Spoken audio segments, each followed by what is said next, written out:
The morning sun glints off Lake Keuka as I stand on the weathered dock, breathing in the scent of pine and fresh water. My coffee steams in the crisp air while I plan our summer merchandise launch. This weekend retreat was supposed to be peaceful, just me, my thoughts, and the gentle lapping of waves against the shore. My phone rings. Dad. "Morning, sweetheart," he says, his voice unnaturally bright. "Hope I'm not disturbing your weekend." "Never too busy for you," I answer, smiling despite myself. No matter our differences, he's still Dad. Good. A pause. "Listen, Alyssa, there's something you should know. The house is already sold. The papers are signed. The buyer's closing next month." The mug slips from my fingers, shattering on the wooden planks. Coffee splashes across my bare feet, but I barely register the heat.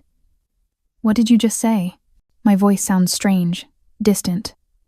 "We found a buyer for the lake house," he repeats, as if explaining something simple to a child. "Got a fair price too, all things considered." The world tilts sideways. "Dad, that's not possible. We own this house. Ryan and I. You can't sell something that isn't yours." "Now, honey," he says, that patronizing tone I've heard 1,000 times before. "Let's not make this difficult." My fingers grip the phone so tightly my knuckles turn white. The lake blurs before me as memories flash through my mind. My NYU full scholarship announcement at dinner 8 years ago. Mom and Dad nodding distractedly before turning to Lindsay with excessive enthusiasm about her community theater role. Leading lady in the Elmira Playhouse production. Now that's something special. Last month's family dinner, Dad leaning forward with unusual interest. "So those property papers we helped with when you bought the place remind me where you keep those?" Lindsay studying her plate, avoiding my eyes.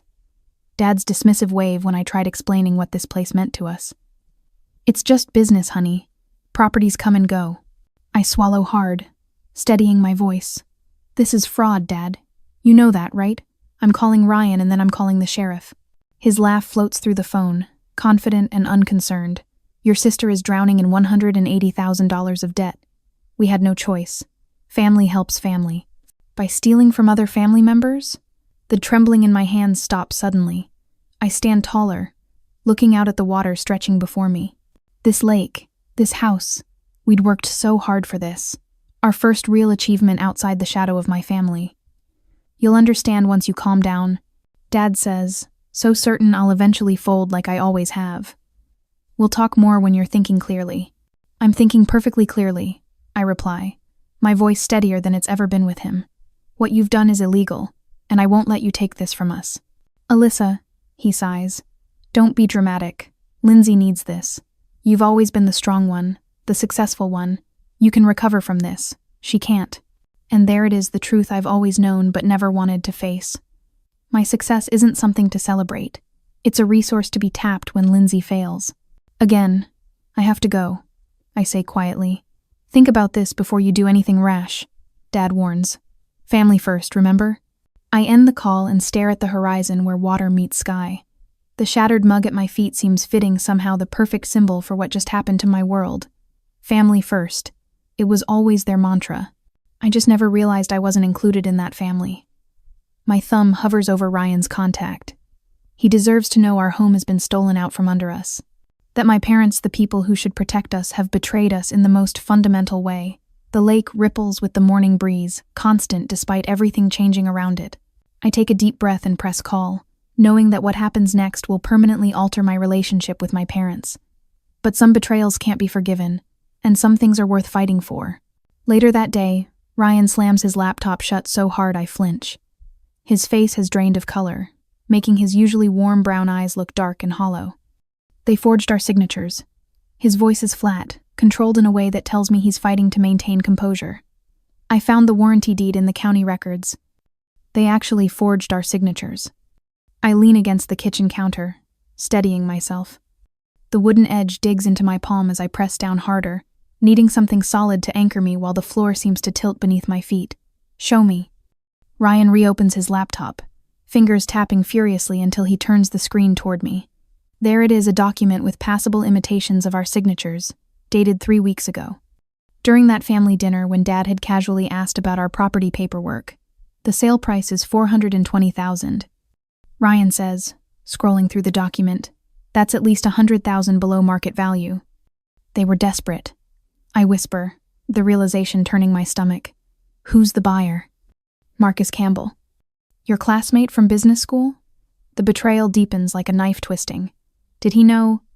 The real estate agent told him we relocated to Oregon. Ryan rubs his forehead. They created a whole cover story. I stare at the document, at the loops and curves meant to be my handwriting. Call Sheriff Miller. 2 hours later, we stand in Sheriff Miller's wood-paneled office. My parents sit comfortably in visitor chairs while Ryan and I remain standing. The imbalance feels symbolic somehow. Let me get this straight, Sheriff Miller says, looking between us. He's known our families for years, and I notice how his sympathetic glances drift more toward my parents than us. Thomas, Carol, you're saying this was a misunderstanding? We were going to tell them after everything was finalized, Mom says, smoothing her skirt. It wasn't meant to be permanent. You spread rumors around town that Ryan and I were in debt, I say, my voice steadier than I feel. That's not a misunderstanding. Sheriff Miller looks up sharply. Is that true, Carol? Mom has the decency to flush. I might have mentioned they were having some financial difficulties. And the notarization?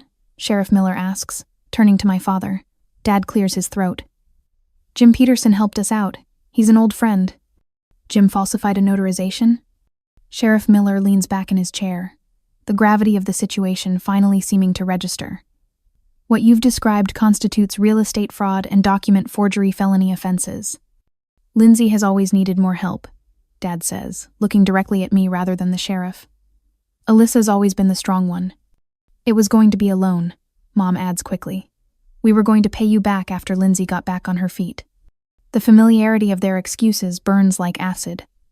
Always Lindsay. Always her needs above mine. You risked prison to help her? I ask, incredulous. This isn't borrowing a lawnmower, Dad. This is our home. Ryan places his hand on my shoulder. It's not just our home. It's our business headquarters. We've invested over $520,000 in that property, not counting the business equipment. Our peak season starts in 3 weeks. I continue gaining momentum. Every water sports reservation, every rental, every program we run for the local kids, all of it centered at that lake house. Not to mention the potential damage to our reputation, Ryan adds. We have contracts with clients who expect us to be reliable. And Marcus, I say, turning to the sheriff, he's an innocent party in this. If the sale falls through, he could sue all of us. The thought of lawsuits and business disruption churns my stomach, but it's the personal betrayal that cuts deepest. For 30 years, I've been the responsible daughter. Now I'm wondering if that just made me the useful one. The summer programs, Ryan says quietly, and I know he's thinking about the local children who look forward to our water sports classes every year. We've already collected deposits from 23 families. Sheriff Miller studies the documents on his desk, then looks up at all of us. I'm opening a formal investigation and placing a hold on the deed transfer. Nobody sells that property until we sort this out. He nods at Ryan and me. You two can go. I need to ask your parents some more questions. As Ryan and I drove back to the lake house that evening, I couldn't help wondering, should I cut ties completely with my family after such a profound betrayal? Or should I attempt reconciliation once justice has been served? The path of forgiveness seemed impossible, yet permanent estrangement felt like another kind of loss entirely. What would you do when the people who should protect you become the ones you need protection from? 2 days later, I stare at my phone screen, frozen in disbelief. Lindsay's latest social media post shows her teary-eyed, holding an overdue bill notice. The caption reads, "When your own sister watches you drown because she values property over family." Comments flood in with heart emojis and prayers. My stomach knots as I notice 3 of our regular suppliers have already responded with sympathy. She tagged our business account, Ryan says, looking over my shoulder. His voice remains steady, but his jaw tightens. And every local business group. That explains why Riverdale Marine canceled our order yesterday. I set my phone down deliberately, like it might explode if handled roughly. They said they were reconsidering their community partnerships. The phone rings. Unknown number. Alyssa Carter. I answer, my customer service voice automatically clicking into place. Hi, I'm calling about a wakeboard rental? The voice sounds uncertain, but I heard your business might be closing because of family problems. I don't want to lose my deposit. This is the 4th such call today. By the time I hang up, Another notification appears, an anonymous 1-star review claiming we take advantage of locals while flaunting wealth. Ryan's laptop pings with a banking alert. He clicks through several screens, his expression darkening. Your father just attempted to access our business account. Used your maiden name and birthday as security question answers. I press my palms against the cool countertop, steadying myself. He taught me everything about running a business except how to protect it from him. The next week passes in a fog of hypervigilance. Ryan and I take shifts sleeping after finding footprints beneath the office window. I wake at every creak and splash against the dock. We've installed security cameras, but they only document the invasion, not prevent it. Yesterday at the grocery store, I spotted my parents' Buick in the parking lot and fled, abandoning a full cart in aisle 7. My heart hammered so violently I had to pull over 3 blocks away. I sat there, gasping for breath, furious at my own weakness. Meanwhile, the legal meter runs. Our attorney, Mrs. Harmon, doesn't sugarcoat the mounting costs of fighting both the fraudulent sale and the whisper campaign. Summer bookings have plummeted 30%. Locals who've known me since childhood now avert their eyes at the post office. I've become obsessive about documentation, recording phone calls, saving emails, photographing evidence.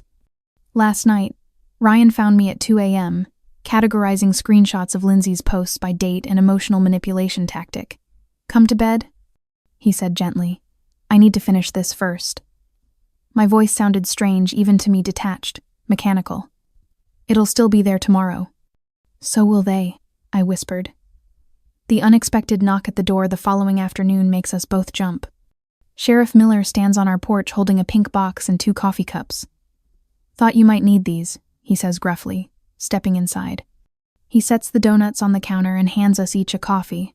Developments in the case can wait till you've had some sugar. I can't remember the last time I ate something that wasn't a protein bar grabbed between crisis calls. The sheriff takes a chocolate glazed for himself, dunking it briefly in his coffee. My parents tried something similar with my grandfather's farm, he says, studying the donut rather than meeting our eyes. Sometimes family is who shows up when you need them, not who shares your name. The simple kindness nearly breaks me. I bite into a maple bar to hide the quiver in my chin. Later that afternoon, I spot my mother at Lakeview Diner while picking up a to-go order. She sits alone in a corner booth, teacup cradled in both hands. Our eyes lock. For a moment, I consider leaving, but something propels me forward instead. I slide into the booth across from her. Alyssa. Her eyes widen with hope. You're speaking to me. I'm listening. I correct her. The waitress appears, but I wave her away. Carol leans forward, voice trembling. You're tearing this family apart over a house. Lindsay might have to declare bankruptcy because of you.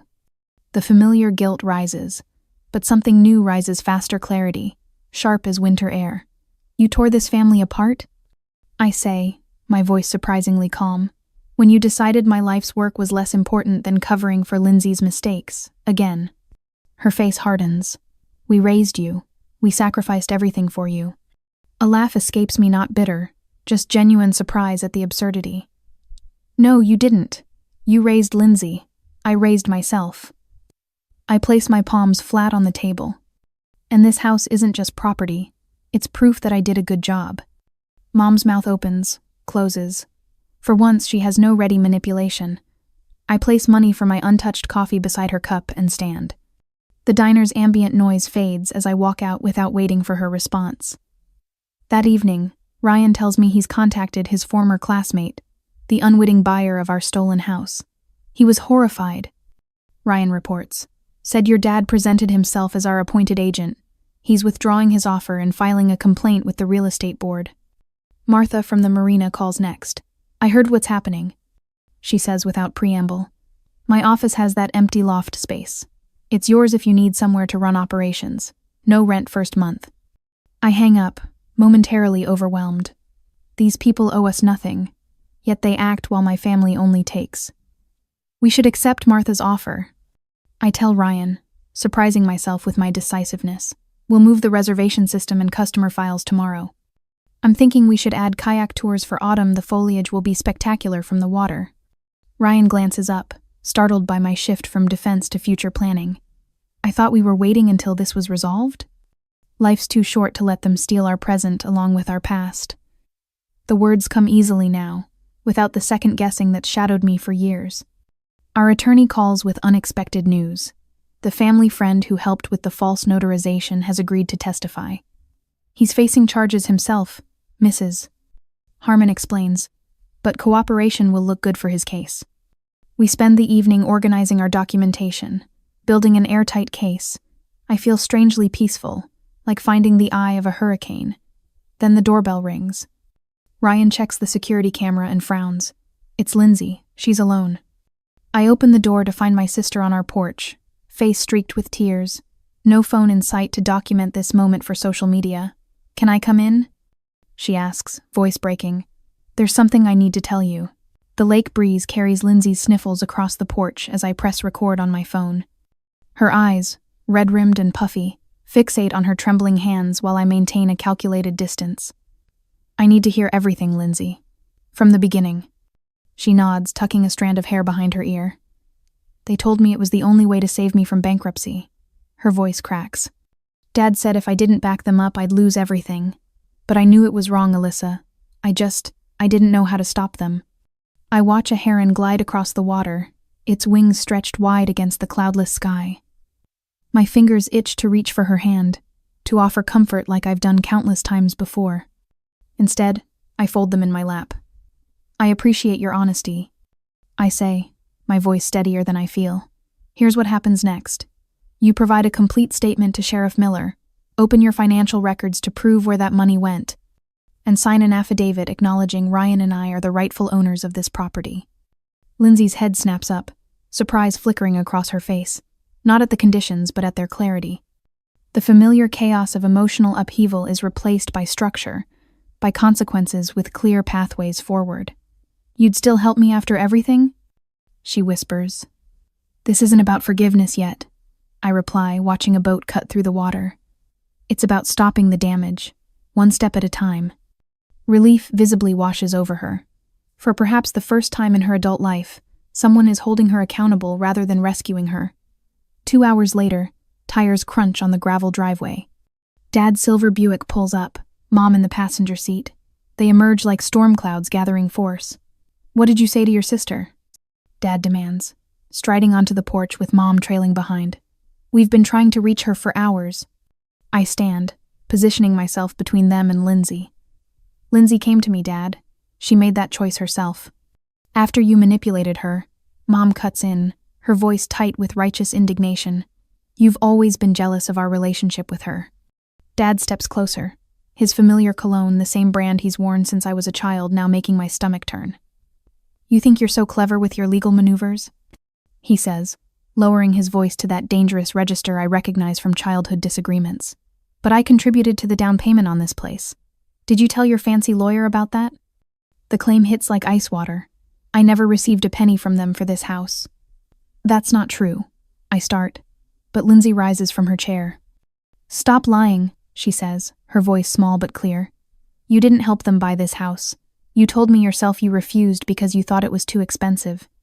Dad's face darkens. Lindsay, we discussed this. No, you discussed it. You and Mom told me what to say, what to post online. You said Alyssa owed us because she's always had everything come easy. Her voice grows stronger with each word. But my debt isn't from necessities. It's from bad investments you encouraged me to make. It's from the business loan you convinced me to take out even though I had no experience. Mom steps forward, hands fluttering like nervous birds. We were just trying to keep this within the family, she pleads, looking between us. No, Lindsay says, straightening her shoulders in a gesture so reminiscent of my own that it startles me. You were trying to avoid consequences. There's a difference. The united front I've faced my entire life fractures before my eyes. As my sister finally stands up to our parents, I wonder, was there more value in requiring a public reckoning where my parents faced legal consequences, or in offering them a private path to make amends that might preserve some family connection? Before I can decide, Ryan's truck pulls up. He's not alone. Sheriff Miller exits the passenger side, followed by Martha from the marina, and a man I recognize as Kenneth Lawson, the buyer who nearly purchased our stolen home. Hope we're not interrupting, Ryan says, climbing the porch steps. Kenneth wanted to speak with you directly. Kenneth, a classmate of Ryan's from college, removes his sunglasses. Once Ryan explained what happened, I couldn't proceed with the purchase. I've already signed the paperwork to void the contract. No penalties. Martha nods firmly. This isn't the first time Thomas and Carol have tried manipulating situations to Lindsay's advantage. Remember the community center fundraiser in 2018? The donation that mysteriously got redirected? Sheriff Miller clears his throat. Mr. and Mrs. Carter, I've prepared the paperwork regarding the charges. However, he continues, looking at me. If a formal restorative justice agreement can be reached, the prosecutor may consider alternative arrangements. But that decision rests with Alyssa and Ryan. Dad's carefully maintained facade begins to crumble. The implication of felony charges the public humiliation. The potential jail time seems to finally register. His shoulders slump, making him look suddenly older. Thomas, Mom whispers, gripping his arm. The news spreads quickly through our small community. I can see it in the sympathetic nods from neighbors passing by, in the casseroles appearing on our doorstep, in the steady stream of water sports bookings that begin to return. Standing at the edge of the property, I watch the sunset paint the lake in fierce oranges and reds. I'm thinking of holding a community meeting here. I tell Ryan, clear the air, rebuild trust. Before he can answer, Mom approaches alone, her steps hesitant on the grassy slope. Alyssa, she says, her voice stripped of its usual certainty. What can we do to fix this? It's the first time she's asked without deflection, without making it my responsibility to solve. I turn to face her fully, the setting sun illuminating the truth between us. Next week, the lake house door swings open. My parents stand on the threshold, Dad wearing his sales pitch smile while Mom clutches a manila folder to her chest. Their unexpected arrival sends a jolt through my system, but I've learned to mask my reactions. I step aside without warmth, allowing them entry into the home they tried to steal. Beautiful morning, isn't it? Dad's voice carries that artificial cheer he reserves for business negotiations. We thought we'd drop by with a solution that works for everyone. Ryan catches my eye from the kitchen, his expression a silent question. I nod slightly, and he joins us, leaning against the doorframe with crossed arms. Mom places the folder on the coffee table, sliding out a multi-page document with reconciliation agreement, typed across the top in bold letters. She arranges 3 identical copies in a neat row, uncapping a pen with trembling fingers. We've drafted something fair. Dad explains, not quite meeting my eyes. A family resolution without all the legal messiness. I scan the document without touching it. The language is clear enough. I would assume 30% of Lindsay's debt in exchange for dropping all charges. The last page includes a non-disclosure agreement preventing me from discussing the matter with anyone outside immediate family. Everyone signs today, Dad adds, tapping the signature line with his index finger. Simple as that, and we can put this unfortunate situation behind us. What happens if I don't sign? I ask, keeping my voice neutral. Dad waves dismissively. It's just a little financial help, nothing you can't handle with your successful business. His emphasis on successful feels like an accusation rather than praise. Mom finally speaks, her voice barely audible. Lindsay will suffer most if this goes public, Alyssa. You know how fragile her reputation is already. The manipulation is so transparent I almost laugh. Instead, I walk to my office and return with my own folder thicker, professionally bound, with tabbed sections. I've been expecting something like this. I tell them, opening the binder on the table next to their flimsy agreement. So my attorney and I drafted a comprehensive restoration plan 2 weeks ago. Dad's smile falters. What is this? Documentation of the true cost of what you did. I flip to the first section. This independent assessment shows the actual business impact 37% drop in bookings, 8 canceled contracts, and quantifiable reputation damage in our most profitable season. I turn to the next tab. These are the conditions for moving forward without criminal charges. Complete financial counseling for the entire family, monthly transparency meetings, and a structured repayment plan for the legal fees we've incurred. Mom's face drains of color as I continue to the third section. This outlines the trust restoration process my therapist recommended because this was never about money. It was about trust and respect, 2 things you've completely destroyed. Dad reaches for the binder, but I pull it away. You don't get to dictate terms anymore. That privilege was lost when you forged my signature. Ryan steps forward, his steady presence amplifying my resolve. "We've already filed this with our attorney. Sheriff Miller has a copy too." Dad's face reddens. "You had no right to involve outsiders in family business." "You involved outsiders when you tried to sell our home to one," I counter. "Now you have 24 hours to review and sign, or we proceed with pressing charges." A month later, afternoon sun streams through the lakeside windows as neighbors and business associates gather on our expanded dock. Chairs form a semicircle facing the water, with my parents seated reluctantly in the back row. Ryan stands beside me, clipboard in hand, checking off arrivals. Sheriff Miller nods from his position near the refreshment table, where Martha from the marina pours lemonade into paper cups. The murmur of conversation quiets as I step forward. "Thank you all for coming today." I begin, my voice carrying across the water. "As many of you know, our family has faced some challenges recently. Rather than dwell on the negative, we want to transform this experience into something beneficial for our community." I unfold a poster board showing the outline of a new program. Today, I'm announcing the launch of Lake Legacy, a financial literacy initiative for families, funded by my parents as part of our resolution agreement.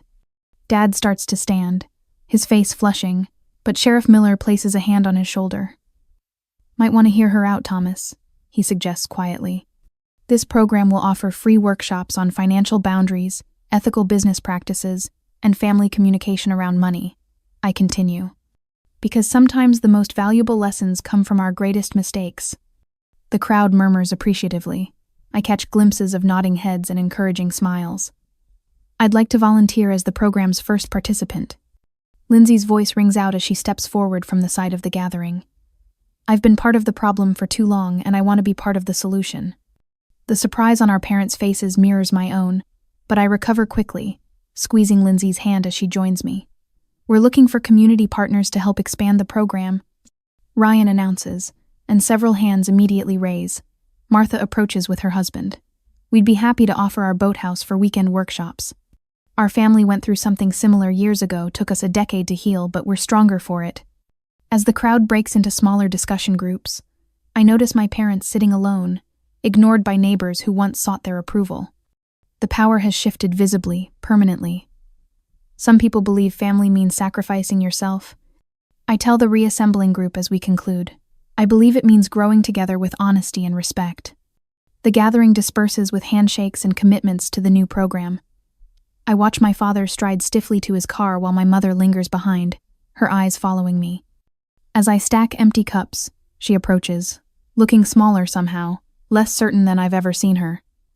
"Is it too late for us?" she asks simply, her voice catching. I reach into my pocket and withdraw a business card, pressing it into her palm. The family counselor's information is printed in clean, professional type. "That depends on what happens next," I tell her, turning back toward the lake where Ryan waits by the water's edge, his smile a reminder of the life we've built and protected together.